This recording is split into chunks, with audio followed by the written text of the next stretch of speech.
Merci à vous toutes et à vous tous d'être présents soit en direct, soit en replay. Un petit coucou à tous ceux et toutes celles qui regardent le replay. Merci beaucoup de consacrer quelques minutes, une vingtaine de minutes de votre temps à regarder et partager, enfin partager la vidéo. Et parce que c'est moi qui partage avec vous les quelques moments humoristiques qui sont passés sur les réseaux sociaux et que j'ai beaucoup apprécié ou que vous m'avez envoyé, et ça c'est encore plus sympa parce que ça me permet de, tout simplement d'en avoir plus, parce que je ne peux pas tout voir non plus et ça demande quand même du travail. C'est super sympa. Salut à tous ceux et toutes celles qui sont en direct également. J'ai vu passer quelques personnes. Salut Manon, salut Dominique de Belgique, Crafty Girl, merci. Toujours pareil, en train de partager. N'hésitez pas à partager la vidéo tout de suite si vous en avez l'occasion. Et si vous appréciez ce que je fais, ça me servira beaucoup à avoir d'autres personnes qui regardent les vidéos. Et surtout, ça permettra peut-être à certains de vos amis ou des connaissances de prendre conscience de certaines choses qui sont plus importantes dans la vie que d'autres. Parce que l'histoire d'aujourd'hui, elle est assez incroyable. On va aller aux États-Unis à la rencontre d'un homme absolument formidable. Vous n'allez pas en revenir. Ça parle de nature, etc. Et vous verrez, c'est assez impressionnant. Mais ça, c'est dans quelques minutes. On va faire quelques blagues. Et puis, j'ai quelques informations encore pour vous. Salut Claire. Hé Claire, joyeux anniversaire, hein, c'est aujourd'hui. Salut Cécile. Cécile, artiste, grande artiste. Moi, j'apprécie beaucoup ce que tu fais, ta créativité. J'espère que tu continues parce qu'on voit moins de choses de ta part en ce moment et c'est dommage, hein, il faut continuer surtout. Il y a beaucoup de personnes qui sont passées encore et j'ai pas vu... il y a qui ça? Il y a Maribo qui est là. Salut Maribo, salut le Québec, québécoise. Et qui d'autre est là encore? Ça va très vite et en plus je vois pas tout ce qui se passe au nom des noms qui passent. Oui Cécile, c'est sincère, hein, c'est vraiment sincère. Parce que tu as ta touche et je vois que tu cherches parfois, tu explores. Et c'est comme ça, hein, les artistes. Et l'histoire que je vais raconter aujourd'hui d'ailleurs, ça n'a rien à voir avec un artiste, mais ça peut inspirer tous les artistes aussi. Parce que une question de ne jamais abandonner. Enfin, peut-être. Bon, enfin bref, j'en dis pas plus. Claire, merci Maribo, Jean-Philippe. Et tout le monde va faire de grosses bises, hein. Maintenant je l'ai dit, hein, sur la vidéo, hein, Claire. Ça va pas rater. Allez, alors, plusieurs choses à vous dire. Je vois que Nicolas est là aujourd'hui. Nicolas, bon anniversaire aussi. Nicolas fête ses 40 ans aujourd'hui. Et si je me permets, Nicolas, de parler de toi, c'est parce que tu fêtes ton anniversaire, mais en même temps tu mets des choses toujours très rigolote, hein, je te cite souvent, mais aujourd'hui tu m'as bien fait rire avec ton anniversaire, avec tes 40 ans, et on va y revenir dans quelques instants. J'ai quelques images à montrer de ce que tu as raconté, c'est vraiment génial. Kensuke, ça va depuis le Japon? Genki? Allez, on va y aller tout de suite, mais avant, d'abord, merci très sincèrement, parce que la semaine dernière, j'ai battu 2 records. Je ne regarde pas trop les chiffres parce que c'est pas ça le plus important. Salut Mercedes! On va parler de toi aussi. Mais c'est quand même intéressant de temps en temps de voir comment ça se passe. Au niveau des vidéos vues, j'ai battu mon record la semaine dernière avec LMV, avec Le Meilleur est à venir. Aujourd'hui, épisode 136. J'ai battu le record sur une vidéo vue qui a un nombre de vues astronomique pour moi, hein, pas pour d'autres, mais pour moi ça m'a fait énormément plaisir. Et sur une semaine aussi, parce que je tiens compte parce que je fais 3 vidéos chaque semaine, vous savez, le lundi, mercredi, vendredi. Et sur une semaine, j'ai également battu mon record. Alors c'est pas que je cours après les records, mais parce que vous partagez, vous n'hésitez pas à faire circuler les vidéos comme ça, appuyez sur le bouton, il y a un bouton quelque part en bas, partagez la vidéo en direct ou alors en différé si vous la regardez, si vous regardez le replay. Salut Assunta! Et ça me permet d'avancer, d'avoir plus de personnes qui regardent et donc plus de personnes qui un petit peu plus d'optimisme et un petit peu plus d'envie d'aller vers ce qu'elles veulent faire et non pas ce que la société leur impose. Alors ça c'était une chose, donc petit à petit on avance et puis il y a un moment il va falloir que je me pose la question parce que le format tel que vous le voyez là du Meilleur est à venir est un petit peu hybride. Parce que certaines d'entre vous le regardent en vidéo, comme ça, là, maintenant, ou plus tard, et d'autres l'écoutent en podcast. Alors, j'hésite encore entre les deux à faire soit un podcast pur, c'est-à-dire que de l'audio, que vous pouvez emporter avec vous et que vous pouvez écouter n'importe quelle heure du jour ou de la nuit, ou alors en vidéo qui est un peu plus difficile pour vous parce que il faut regarder si vous voulez voir en vidéo. Et en plus, je mets les images. Donc pour la vidéo, il faut que je mette les images. Vous allez les voir dans quelques instants, vous connaissez bien. Alors qu'en podcast, il n'y aurait plus d'images, il y aurait juste l'histoire du jour. Alors j'hésite encore entre les deux. Si vous avez un avis, vous n'êtes pas obligé, hein, c'est pas important, mais j'en tiendrai compte. Vous pouvez le mettre dans les commentaires maintenant. Et 40 ans, mais toujours un gamin dans l'esprit, oui, me dit Nicolas pour son anniversaire. Je vais en parler. Claire, ou les deux. Alors les deux, Claire, c'est embêtant parce que la formule comme ça, il suffit d'écouter, hein, il n'y a pas besoin de regarder les vidéos, mais on rate toute la partie des images. Mais si les images, c'est pas important, voilà. Merci Mercedes et merci aux 3 autres qui ont partagé la vidéo. Continuez à partager la vidéo, c'est important. Cécile, il faut les deux. Mais c'est beaucoup de travail. Bah oui, c'est pas du travail pour le podcast. Hein. Le podcast, il suffit juste de l'écouter ou je peux le mettre en MP3, c'est facile ça. On ne verra plus ta tête en podcast. Oui, on verra plus ma tête, c'est vrai. Ben voilà, là c'est le podcast. Et là c'est la vidéo. Mais j'aime bien te voir moi. Ben d'accord. Et je sais pas, on va voir. Hein. Agnès, salut Agnès, depuis Haïti. Tu es en Haïti en ce moment ? On va parler brièvement de quelqu'un qui est né en Haïti, aux Cayes, si tu connais les Cayes. Hein. Allez, aujourd'hui, c'est tout ce que je voulais dire. J'avais autre chose, je voulais vous dire. Beaucoup d'annonces aujourd'hui. J'en profite, hein, c'est un jour férié, donc on est tranquille. Claire, pour certaines personnes, le visuel est important car ça permet de mieux enregistrer dans sa tête. Ah bah dis donc, c'est comme des cours alors, hein, Claire. Agnès, non, arrivée à Miami hier. Bon séjour en Floride. Et puis donc, alors je finis avec ce que je disais. Si je garde la vidéo, vous savez que je vous montre des images comme ça, mais c'est pas bien fait comme ça les images. Il faudrait que je puisse les insérer. Et il existe des appareils pour faire ça, et des softwares, des apps. Et bien sûr, tu connais les Cayes. Bien sûr, tu connais les Cayes. Et qui est né aux Cayes? Hein, Agnès? Si tu trouves, je t'offre quelque chose. Un de mes bouquins, si tu veux. Je sais pas. N'importe lequel, celui que tu veux.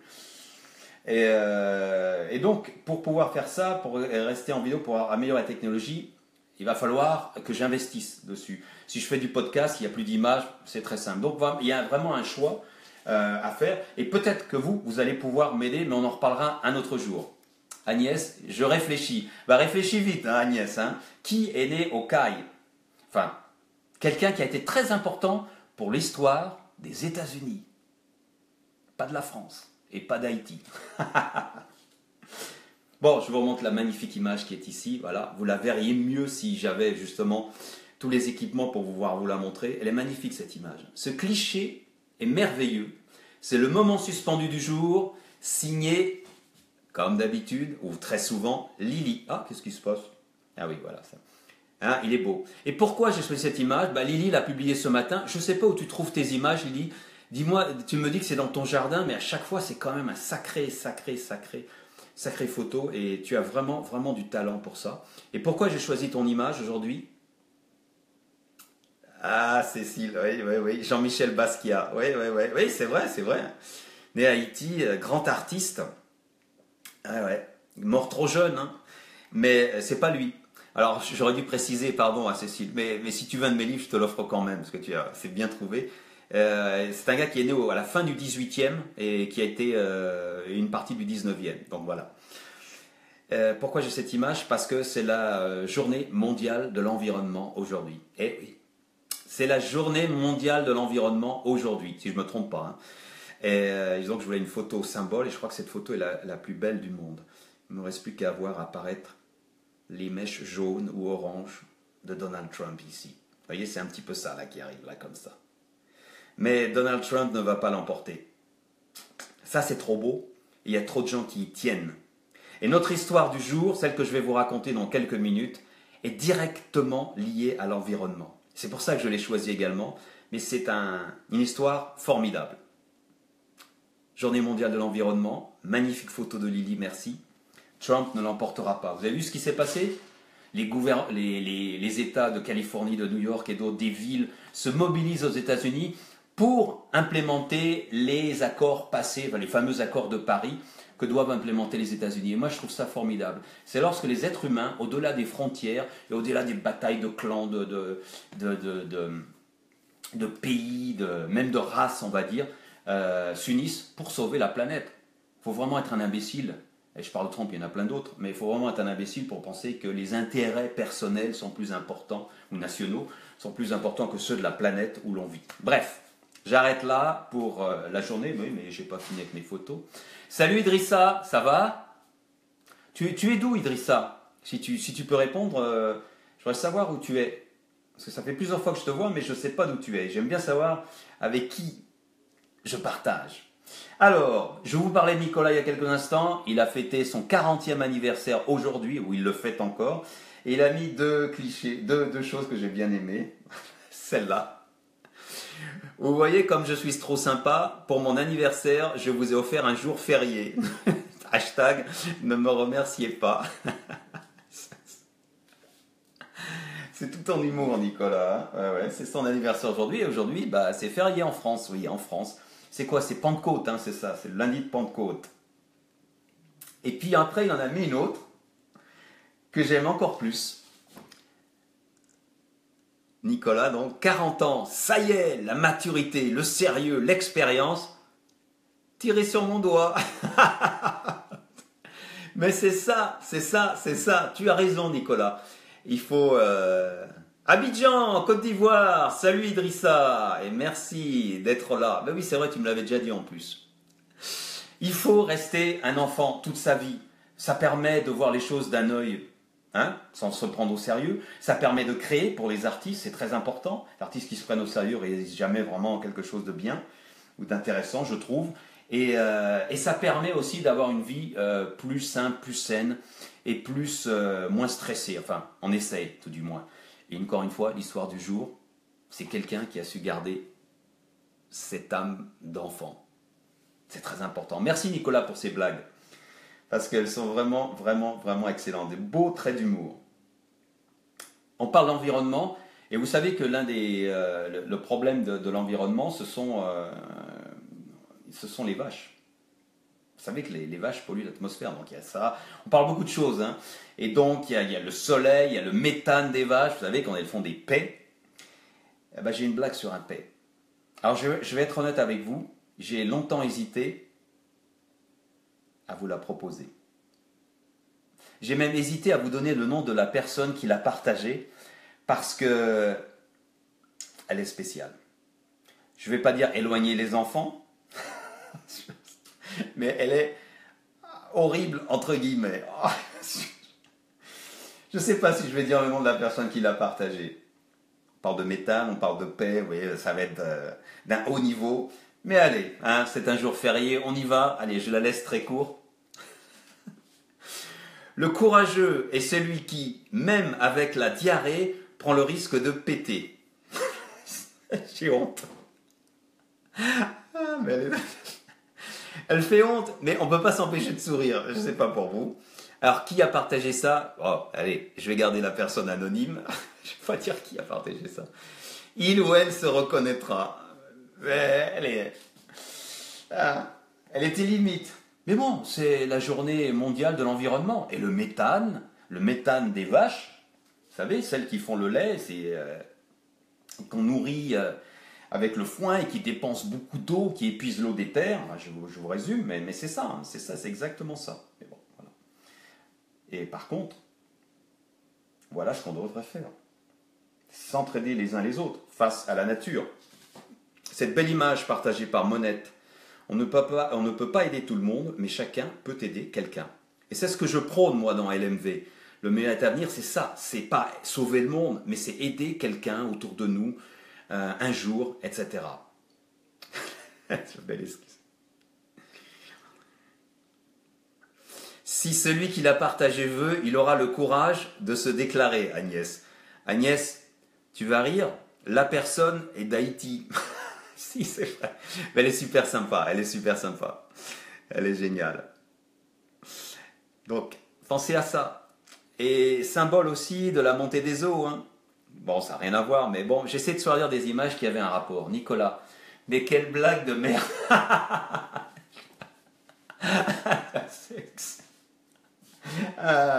Et Nicolas, j'ai même pas besoin de les copier, tu les fais en direct maintenant. Tu nous fais rire en direct, donc c'est pratique, hein. Et oui.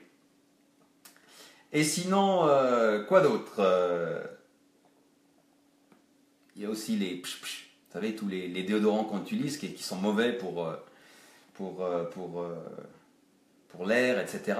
Et puis on utilise de plus en plus de déodorants, malheureusement, parce que bah, il fait chaud, on transpire, et bon, on ne va pas avoir des odeurs, mais quand même.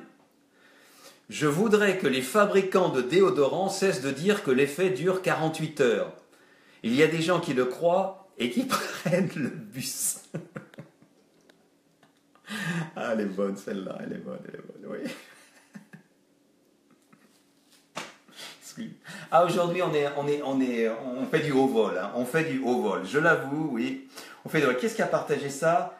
C'est Mercedes et Mireille qui l'ont partagé. Merci à vous, c'est excellent, c'est excellent. Et puis il y a la montée des eaux. La montée des eaux un petit peu partout dans le monde. Des îles vont disparaître. Il y a une île au Japon d'ailleurs qui va petit à petit disparaître. C'est bien connu. Et d'autres dans d'autres pays du monde, bien sûr. Dans le Pacifique. Je n'ai pas les noms, mais enfin. Et, bah oui, fermeture pour cause de dégâts des eaux.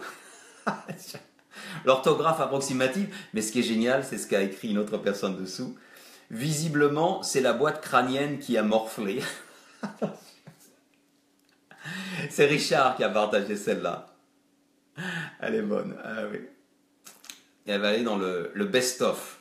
J'ai un best-of. Un jour, je vais vous le faire, je ne sais pas quand. Un best-of des meilleurs.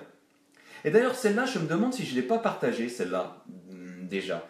Mais j'ai de plus en plus de mal à savoir lesquelles j'ai partagées parce que, en gros, par épisode, j'en partage au moins une dizaine. Et on en est à l'épisode 136. Donc vous imaginez combien sont passés. J'ai du mal maintenant à me rappeler si elles ont déjà été faites ou pas. Monette, qui a la forme en ce moment, on a partagé une autre.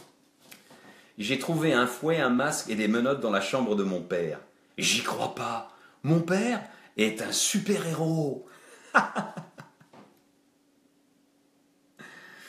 Idrissa, ne répondre par mauvais commentaire. Ah, j'ai pas compris, Idrissa. Cécile, mais où trouve tout ça?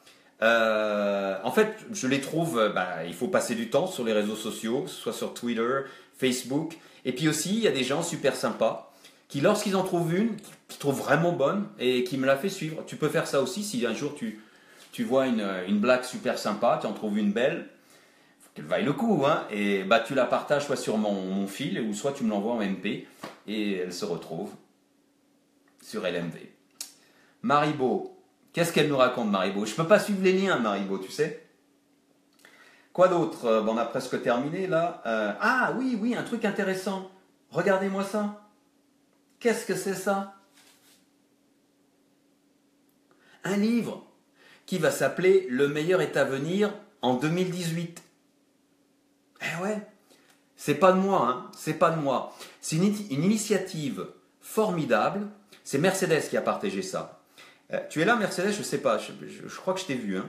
Mercedes a partagé ça. C'est une dessinatrice de talent, vraiment de talent, qui fait des super cartoons, qui s'appelle Matou, hein, c'est ça, c'est bien ça, c'est Matou. Voilà, Matou. Et qui va publier un agenda en 2018 qui s'appelle Joyeux Journal et Le meilleur est à venir, avec une façon... Voilà, merci Mercedes. Et de façon de passer une bonne année en 2018. Moi, je trouve que c'est une initiative formidable. Le hasard fait que c'est le même nom, Le meilleur est à venir. Et il y a eu d'autres personnes qui en parlait avant, hein, du meilleur est à venir sous d'autres formes. Donc il n'y a aucun problème. Moi, je trouve ça très bien. Et comme je disais à Mercedes, plus il y a des gens qui se mettent à partager des bonnes choses ou à encourager les gens à aller vers les choses plus optimistes et positives, parce qu'on en a assez du négatif à la télévision, etc.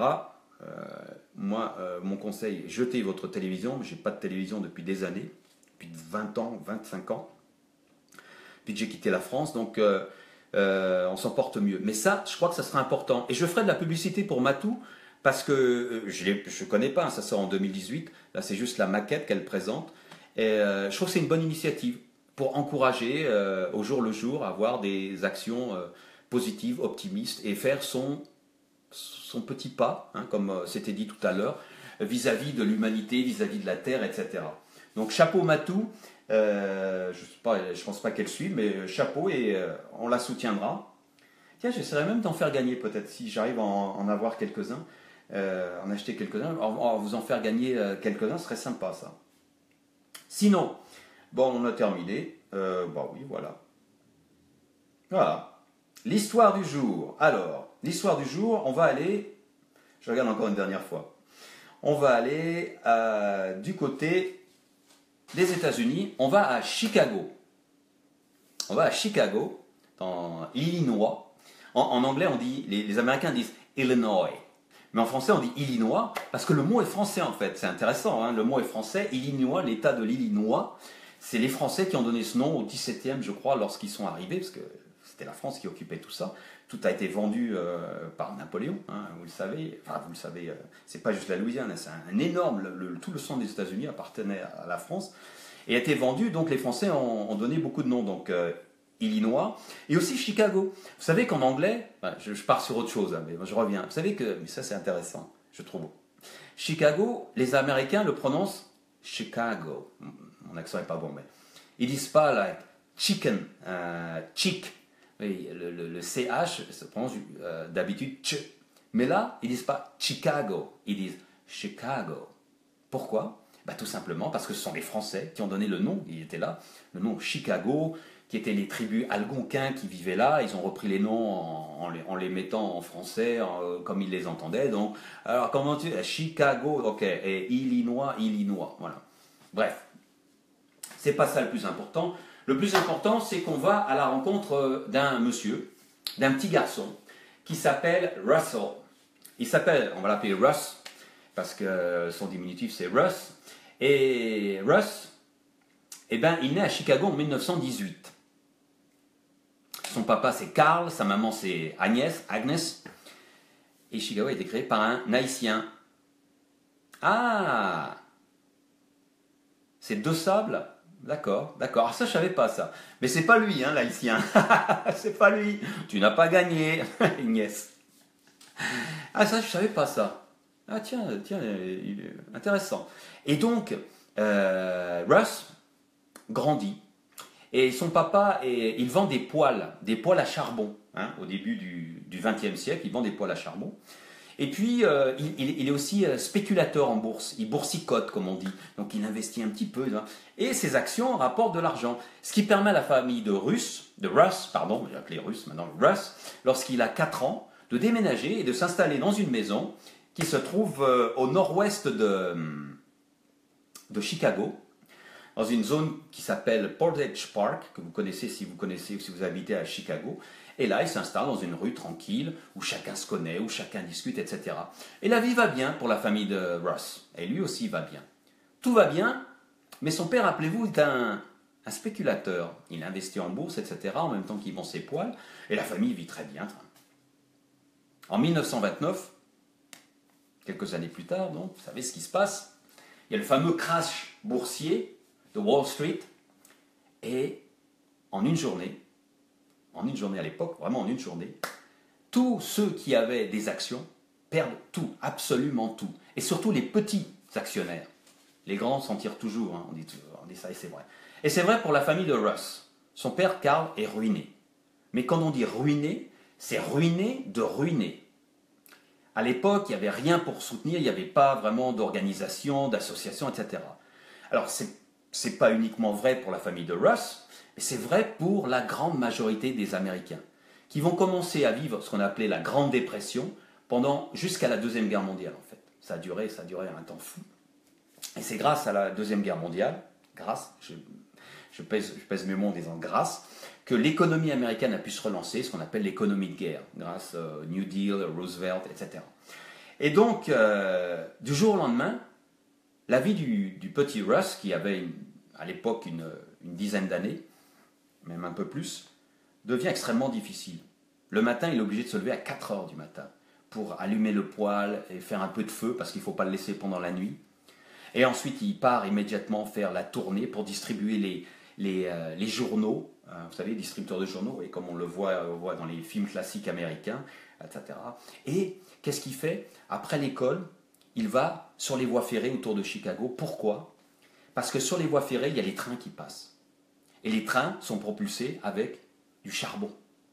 Et lorsque les hommes, les conducteurs, les mécaniciens mettent des pelletées de charbon dans la locomotive, il y a des bouts de charbon qui tombent sur les voies.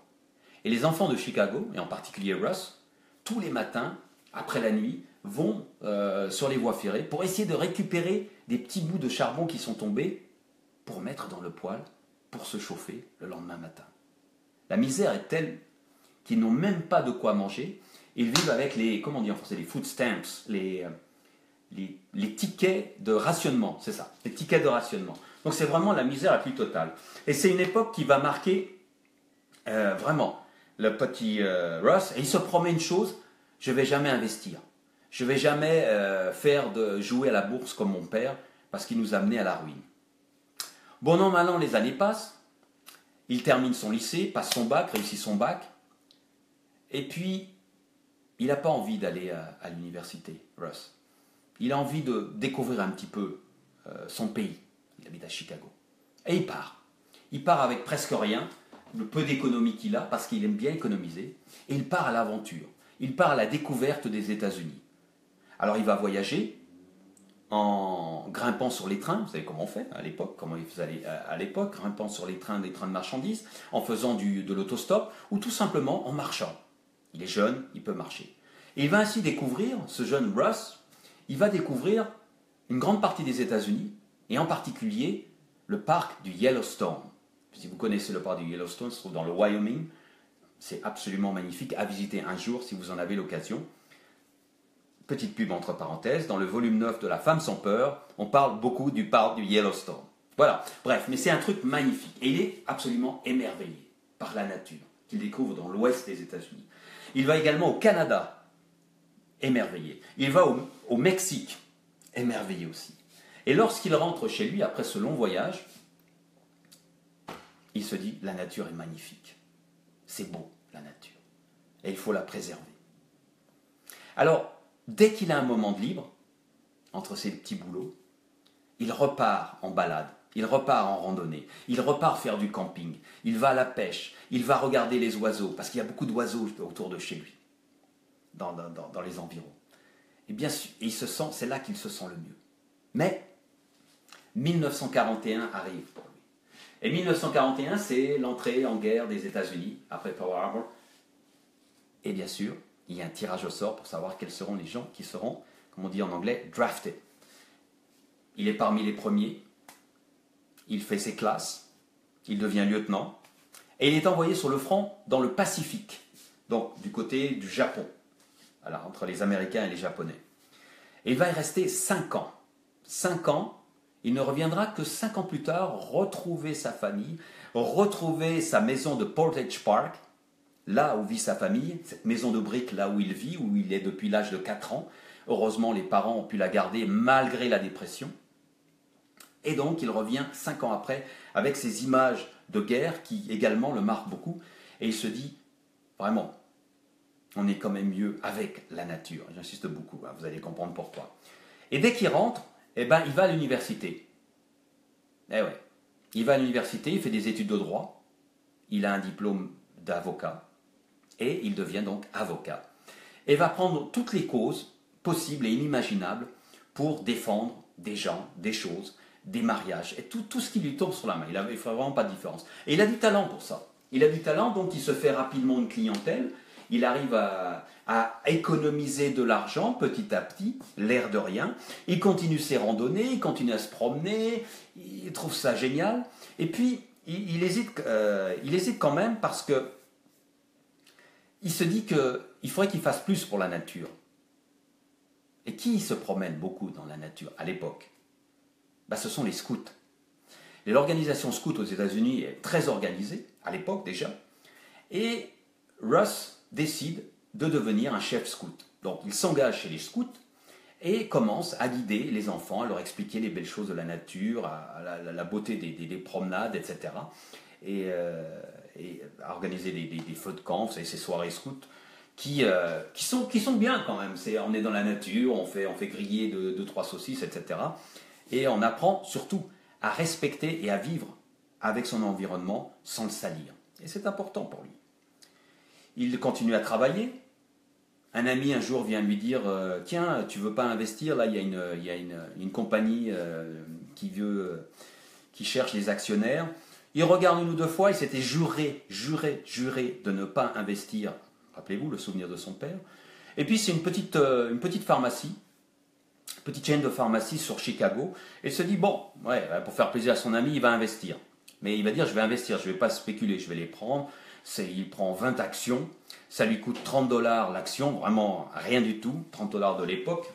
Et donc il investit et puis il met ses actions dans un coin et il continue sa vie. Le plus important pour lui, c'est son travail de chef scout, de former les jeunes au respect de la nature. Mais il continue à travailler. Et il travaille dur, il économise, et il arrive à l'âge de 45 ans où il se dit je ne vais quand même pas travailler toute ma vie. C'est marrant, hein? Déjà à l'époque, hein. Je ne vais pas continuer à travailler d'arrache-pied comme ça. Et il se dit, je vais prendre ma retraite. Alors, il peut se permettre parce qu'il a beaucoup économisé. C'est un garçon économe, hein. Il a connu la Grande Dépression, donc ce n'est pas quelqu'un qui va dépenser beaucoup. Donc, il a assez d'économies. Il décide, il a sa maison, puisque ses parents lui ont légué sa maison, donc il n'a pas de loyer.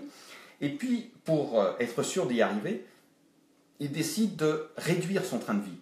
C'est-à-dire de ne pas acheter des choses qui lui servent à rien, pas de voiture, des trucs comme ça, ou alors une vieille voiture, télévision, pas de télévision, etc. Vraiment de réduire son train de vie au minimum nécessaire. On dirait aujourd'hui, quelque chose qui revient beaucoup, un train de vie minimalisme. Vous savez, le minimaliste. Le minimalisme, c'est quelque chose qui est très à la mode en ce moment. Et bien c'est ce que fait Russ en 1953, je crois. C'est en 1953, un petit peu plus tard même, il décide de prendre sa retraite. Et à partir de ce moment-là, il peut se consacrer complètement à la nature, à former des scouts, parce qu'il est chef scout, à leur apprendre toutes les beautés qu'on peut voir, tous les oiseaux qu'on peut entendre siffler dans la nature, observer tous les animaux, les grenouilles, etc. Et les années passent, mais il n'est pas encore content, Russ. Parce que ce qui se passe, malgré le fait qu'il soit à la retraite, malgré le fait qu'il fasse exactement ce qu'il veut, il a vraiment accompli son rêve, il est déçu. Sa première grande déception survient lorsqu'il va, vous savez, le parc du Yellowstone où il avait été lorsqu'il avait 18 ans, il y retourne. Donc il y retourne pratiquement 30 ans après, et il voit que le parc du Yellowstone n'est pas aussi beau qu'à l'époque. Les gens laissent les immondices, il n'est pas respecté, il y a des animaux qui ont disparu, il y a beaucoup de voitures, etc. Et il est extrêmement triste de voir ça. Alors il en parle autour de lui, et il dit, mais qu'est-ce qu'on peut faire? Et on lui dit, on ne peut pas faire grand-chose. Bon. Alors lui décide de continuer son travail de chef scout. Et il se réfléchit à tout ça, et il dit qu'il faut vraiment, vraiment éduquer les gens. Et alors il continue son travail de scout, et il se dit qu'aussi il y aurait une autre chose à faire, ça serait de protéger les terres. Parce que si on protège les terres comme le parc du Yellowstone, on peut obliger les gens à respecter ces lieux-là, ces lieux-là. Et ça, c'est très important. Les années passent encore, et finalement, pour participer à la protection de cette nature, de ces parcs, de ces lieux privilégiés, il adhère à une société américaine, une association, qui s'appelle Audubon Society. En français, c'est Audubon. Le nom Audubon est un nom français. Jean-Jacques Audubon, né au Cail, en Haïti, mais de famille nantaise, parce qu'il a passé son enfance à Nantes, il est né à Haïti, désolé Agnès, juste parce que son père était en poste là-bas, à l'époque où Haïti était une colonie française. Jean-Jacques Audubon est un Français qui a émigré aux États-Unis et qui était un grand amoureux de la nature et qui a laissé une œuvre que vous connaissez tous et toutes. Ce sont je ne sais pas si ce sont des aquarelles, des peintures de tous les oiseaux que l'on trouve en Amérique du Nord, pratiquement tous. Et il a laissé des aquarelles comme ça qui sont absolument magnifiques et qui sont toujours, vous voyez, c'est même les plaques originales que vous voyez ici, qui sont toujours très appréciées par les amateurs de nature. Regardez-moi ça, comme c'est beau. Et tout ça au début du 19e siècle. Il a passé des années. Ah, Agnès. Tu as trouvé alors, tu l'as dit avant. Tu vas parler de Audubon. Audubon en français, hein, Jean-Jacques. Il sera nommé John James par les Américains et extrêmement respecté par les Américains, même si sa vie fut un petit peu bizarre quand même, il faut le reconnaître. Je ne vais pas trop en parler. Et donc, je reviens donc à Audubon Society. Russ adhère à cette Audubon Society, ou à la société de protection Audubon, dans l'État de Illinois, parce qu'ils trouvent qu'ils font un beau travail et qu'avec eux, on va pouvoir mieux informer les gens, mieux éduquer les gens, etc. Et le temps passe, et il éduque encore des scouts, et il participe aux promenades de la société Audubon, qui organise ce qu'on appelle le bird watching. Je ne sais pas comment on dit en français. Bird watching, c'est se promener et regarder les oiseaux. Je ne sais pas comment on dit en français. Promenade ornithologique, un truc comme ça, je ne sais pas. Mais bird watching, ça parle bien. Et c'est beau ça, de faire du bird watching et ensuite les écouter. Donc il adore tout ça. Les années passent encore. Et Russ vit sa belle vie, tranquille, sans problème. Jusqu'au jour où, l'année dernière, il a un problème au niveau du cœur. Il est hospitalisé, très rapidement. Les docteurs disent qu'il ne va pas s'en sortir. Alors il est sur son lit d'hôpital, Russ, et il repense à toute sa vie. Et comme il le dit, quand je regarde ma vie, c'est beau d'avoir de l'expérience, c'est beau d'avoir mon âge. L'année dernière, Russ avait quand même, vous pouvez calculer, 97 ans. Il avait 97 ans et sur 97 ans, il a dit je revois tous les meilleurs moments de ma vie. Et c'est ça qui est beau lorsqu'on a de l'expérience, lorsqu'on a de l'âge. On peut revenir sur ces moments, les regarder, se dire ah, voilà ce que j'ai vécu ici, c'était beau. Ça, c'était super sympa, super sympa. On garde le bon et on oublie ce qu'il y a eu de mauvais, de moins bien. La Grande Dépression, le fait de se lever le matin très tôt, de ne pas manger à sa faim, d'avoir des tickets de rationnement. Tout ça, il a oublié, mais il garde tous les bons souvenirs. Et là, il est sur son lit d'hôpital, alors qu'un médecin lui dit qu'il ne va pas s'en sortir. Et Russ se dit, il faut que je fasse quelque chose parce que je ne vais quand même pas mourir et pas laisser quelque chose à la société. Parce qu'il a un secret, Russ. Il y a quelque chose qu'il n'a dit à personne. C'est un secret bien préservé. Depuis des dizaines d'années. Et là, le fait d'être malade au niveau du cœur et que sa vie est sur la corde raide, sur le fil, il se dit, il faut vraiment que je m'en sorte parce que il faut que ce secret, je le partage avec quelqu'un. Finalement, il s'en sort. Et ce secret, il va le partager avec l'Audubon Society. Il a longtemps hésité. Avec qui il partagerait ce secret? Il aimait bien les scouts aussi, il aurait pu le partager avec les scouts, mais non. Finalement, il a décidé avec Audubon parce qu'il pense que Audubon, cette association très très puissante aux États-Unis, pourra mieux utiliser ce secret. Vous vous rappelez les 20 actions qu'il a achetées il y a si longtemps? 20 actions il avait achetées. Chaque action valait, au moment où il les a achetées, $30. 65 ans plus tard, il a toujours ces 20 actions. Mais il n'en a pas 20, il en a beaucoup plus. Et la pharmacie dans laquelle il a investi, le petit groupe de pharmacie de Chicago, s'appelle Walgreens. Si vous connaissez les États-Unis, si vous avez habité aux États-Unis, tout le monde connaît Walgreens. Walgreens, c'est une chaîne immense de pharmacies aux États-Unis. C'est la deuxième plus grande derrière CVS, je crois. CVS, c'est la première et Walgreens, c'est la deuxième. Walgreens s'est étendu pendant les années, agrandi, pour avoir ce network, ce réseau immense de pharmacies. Et pendant ce temps-là, rappelez-vous, Russ a dit « Je ne suis pas un spéculateur, je vais rester investisseur ». Il se rappelle de l'erreur de son père. Il a décidé de les garder et de ne pas s'en occuper. Et il sait maintenant, il connaît la valeur de ses actions.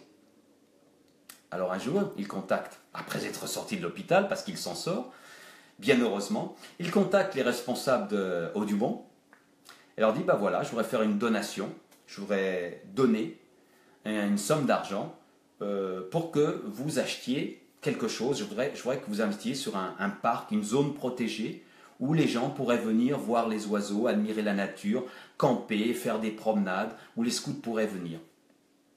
Et les personnes d'Audubon disent oui, bien sûr, on a un projet, on a un endroit pas très loin d'ici, à 150 km, à l'ouest de Chicago, qu'on aimerait bien acheter, mais il nous manque de l'argent. Mais il nous manque beaucoup d'argent. Et Russ dit, bah, je pense que j'ai assez d'argent pour vous aider à participer, avec ma participation. Et les gars d'Audubon le regardent et disent, oui, mais vous savez, c'est quand même beaucoup d'argent, c'est des millions. Pour son plus grand sourire, elle leur répond, ben, je vais vous faire un don. Je vais vous faire un don de 2 millions d'euros. Vous imaginez la tête et les yeux des gens d'Audubon. Ah, 2 millions d'euros 2 millions d'euros, c'est la somme en actions, 27 000 actions il avait en 2016. 27 000 actions, de ces 20 petites actions qu'il avait gardées depuis 1953, je ne sais plus quelle date exactement, c'est ça, 1953, et qu'il avait gardées, qui se sont multipliées avec le temps, avec le temps, avec le temps. Alors Audubon, bien sûr, accepte, tout de suite, on imagine, et dimanche dernier, là, hier, on a inauguré le Russell Gremel Sanctuary Park, je crois que c'est le nom qu'on a donné, qui est une zone protégée qui se trouve à 150 km à l'ouest de Chicago, dans une zone tranquille, avec des marécages, pour que les grenouilles, les oiseaux puissent... Elle fait à peu près 160 hectares. Ils ont acheté 160 hectares qui maintenant seront protégés et resteront ainsi à la nature. La voici, on en voit une partie ici. Voilà. Cécile, tu poses une bonne question. J'ai complètement occulté cette partie. Russ, parce que Cécile demande, il n'a jamais eu d'enfant, de femme, de famille. Non. Il a été fiancé 3 fois. Et à chaque fois, il a rompu les fiançailles. Il a expliqué qu'il avait du mal à rester dans une famille parce qu'il voulait trop sa liberté. Et il se voyait mal aller le dimanche au repas de la belle-maman, etc. Et voici Russ, à 98 ans maintenant, donc vous voyez ici c'est lui.